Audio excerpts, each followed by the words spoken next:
Hey everybody, this video might be a little bit shorter because I don't actually know how long this lift is. I am at Hoodoo, which is a ski area up in Central Oregon. It's my birthday on Tuesday and I decided I wanted to go skiing.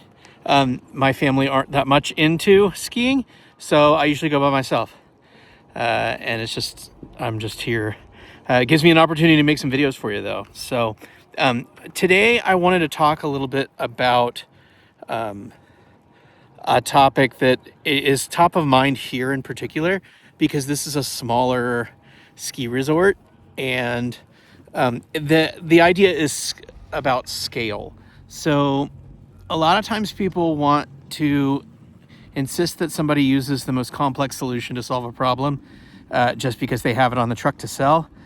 And I want to try to discourage you from doing that, if at all possible.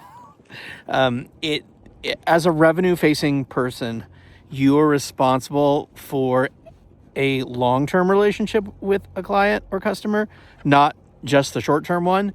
And I see so many people that just go, oh, let me talk to this customer about like something super fancy. I'll give you an example. Kubernetes is often the biggest example that I see in the industry. And some of it is because I happen to have some experience selling Kubernetes. But it's a technology that's really designed for large enterprises and for large amounts of scale. If you don't have a lot of scale, you probably don't need Kubernetes. Even if you do want to use containers, you can probably just manage those containers with something a little bit smaller, maybe even K3S, or I know Red Hat has that Microshift product. There are a lot of different options for right-sizing a solution to a problem. And I want you to think about making the best choice long-term when you're offering your technical expertise to someone.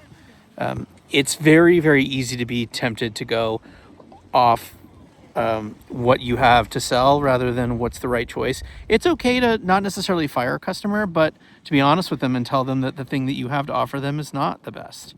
That's totally okay. In fact, I would encourage you to do that as often as you feel you need to, because your job as somebody who is technical in a revenue relationship is to maximize revenue long term, or at least while you are part of the business. And that's actually your responsibility even if you're going to leave the company.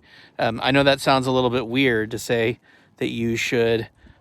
I'm not saying don't look out for yourself. Like, let's be honest.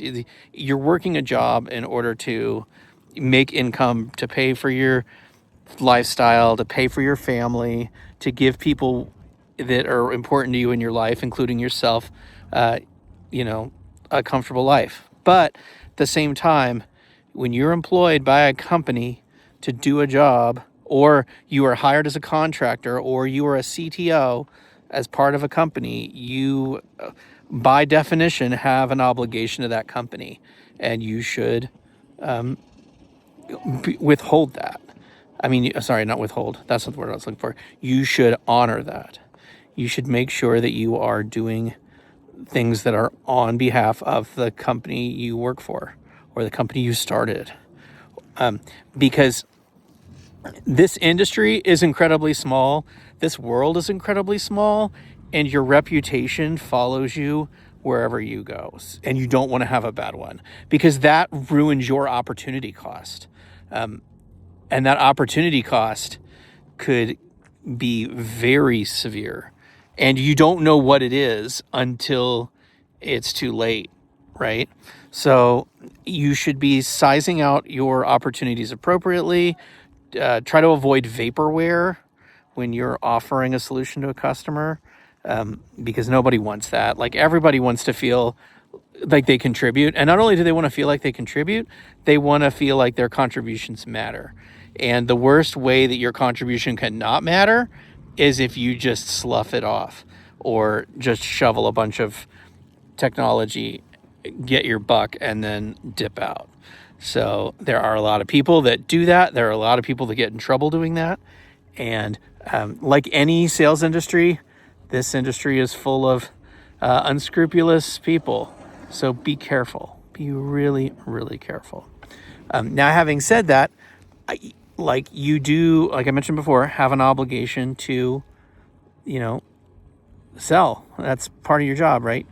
And if that's what you want to do, then I would encourage you to do it. Don't skimp on whatever the right solution is if it seems like the customer can't afford it, because you know what? Maybe there's another way for them to pay. Maybe it's important enough to their business that that short-term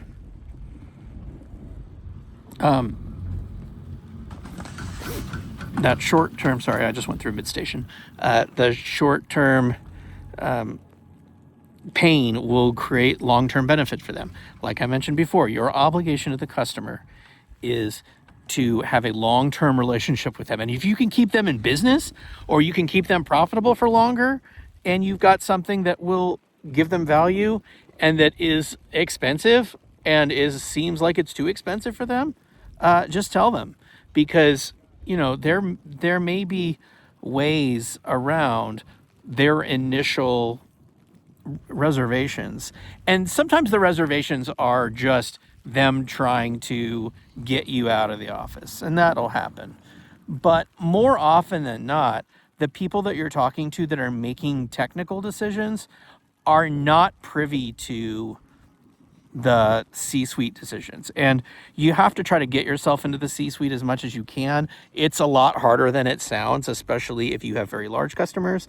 Like I've had smaller customers where that has been very easy, and I have a very large customer where that's literally impossible. So don't worry about it so much. There often will be a way for somebody higher up to pay for things. That's okay. You can just let that go. But in the meantime, I'm about to hit the top station, so I'm going to shut this video shorter than I normally do. I try to make these 10 minutes. This is at like 7.5. So just keep in mind, be as honest with your scale and sizing and scoping as you can, because your ultimate goal, regardless of what role you have as a revenue generating engineer, is to look out for the long-term health and safety of your customer. All right, with that, I have to look for my long-term health and safety by skiing down this hill carefully and not screwing up. All right, see ya.